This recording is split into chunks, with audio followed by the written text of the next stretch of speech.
Morning class. आज हमारा जो फोर्थ लेसन चल रहा है उसमें आगे का टॉपिक है लौकिक सुखों से आगे महावीर का संदेह। जैनों के मूल सिद्धांत 6ठी सदी ईस्वी पूर्व में वर्धमान महावीर के जन्म से पहले ही उत्तर भारत में प्रचलित थे। जैन परंपरा के अनुसार महावीर से पहले 23 शिक्षक हुए थे। उन्हें तीर्थकर कहा जाता था, यानी कि उनको शिक्षक नहीं 23 तीर्थकर बोला जाता था। यानी कि वे महापुरुष जो पुरुषों और महिलाओं को जीवन की नदी के पार पहुंचाते हैं। जीवन की नदी के पार का मतलब है कि जो लोगों को मोक्ष का रास्ता दिखाते हैं। जैन दर्शन की सबसे महत्वपूर्ण अवधारणा यह है कि संपूर्ण विश्व प्राणवान है। ये माना जाता है कि पत्थर, चट्टान और जल में भी जीवन होता है। जीवों के प्रति अहिंसा, खासकर इंसानों, जानवरों, पेड़ पौधों और कीड़े मकोड़ों को न मारना जैन दर्शन का केंद्र बिंदु है। वस्तुतः जैन अहिंसा के सिद्धांत ने संपूर्ण भारतीय चिंतन परंपरा को प्रभावित किया है। जैन मान्यता के अनुसार जन्म और पुनर्जन्म का चक्र कर्म के द्वारा निर्धारित होता है। कर्म के चक्र से मुक्ति के लिए त्याग और तपस्या की जरूरत होती है। यह संसार के त्याग से ही संभव हो पाता है, इसलिए मुक्ति के लिए विहारों में निवास करना एक अनिवार्य नियम बन गया। जैन साधु और साध्वी 5 व्रत करते थे: हत्या न करना, चोरी न करना, झूठ न बोलना, ब्रह्मचार्य और धन संग्रह नहीं करना। तो ये 5 व्रत, उनकी 5 शिक्षाएं भी बोली जाती है और 5 व्रत के नाम से भी आता है। महल के बाहर की दुनिया। जैसे बुद्ध के उपदेशों को उनके शिष्यों ने संकलित किया, वैसे ही महावीर के शिष्यों ने किया। अक्सर ये उपदेश कहानियों के रूप में प्रस्तुत किए जाते थे, जो लोग आम लोगों को आकर्षित करते हैं। यह उदाहरण उत्तराध्ययन सूत्र नामक एक ग्रंथ से लिया गया है।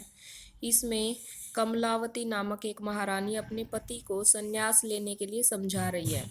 अगर संपूर्ण विश्व और वहाँ के सभी खजाने तुम्हारे हो जाएं, तब भी तुम्हें संतोष नहीं होगा और यह सारा कुछ तुम्हें बचा पाएगा। हे राजन, अब तुम्हारी मृत्यु हो जाएगी और जब सारा धन पीछे छूट जाएगा, तब सिर्फ धर्म ही और कुछ भी नहीं तुम्हारी रक्षा करेगा। जैसे एक चिड़िया पिंजरे से नफरत करती है, वैसे ही मैं इस संसार से नफरत करती हूँ।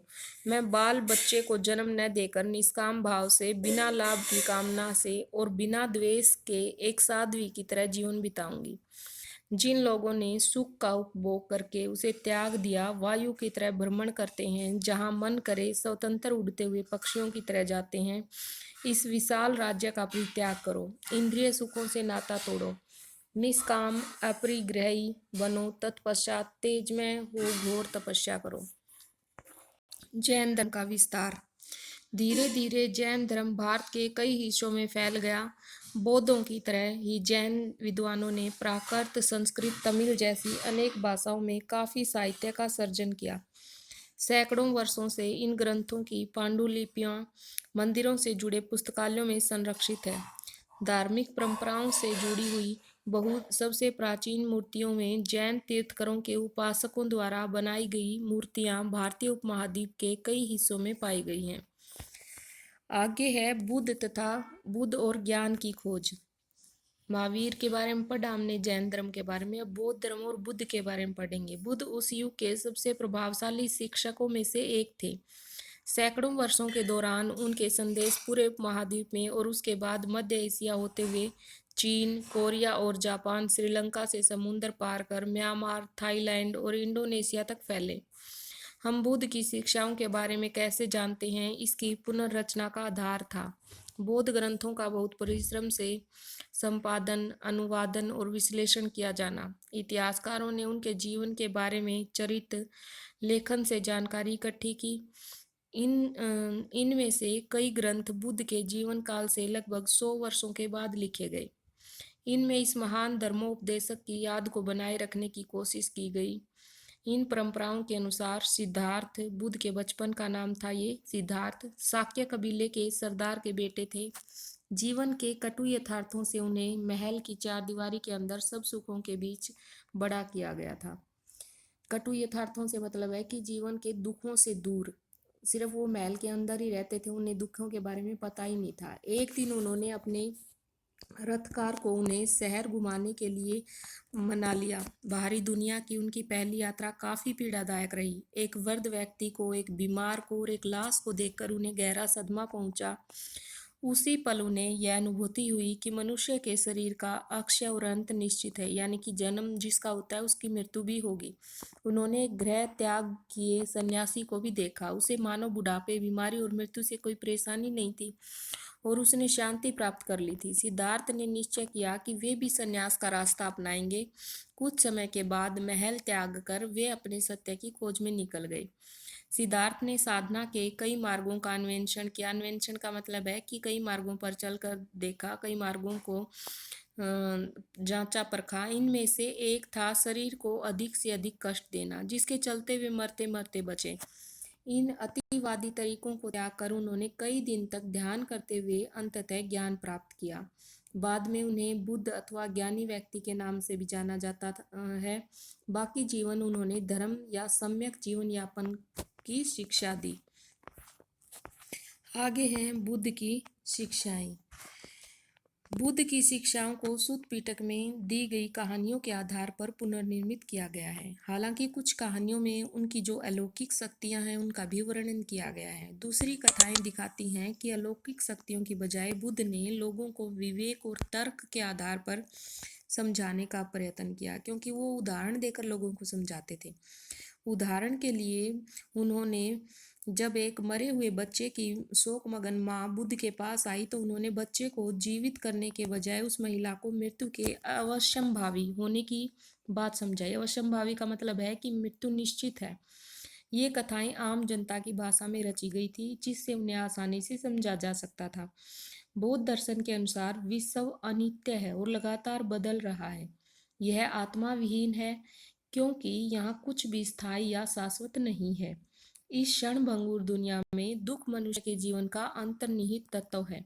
घोर तपस्या, विषयासक्ति के बीच मध्यम मार्ग अपनाकर मनुष्य दुनिया के दुखों से मुक्ति पा सकता है। बौद्ध धर्म की प्रारंभिक परंपराओं में भगवान का होना या न होना अप्रासंगिक था। व्यवहार में बौद्ध धर्म।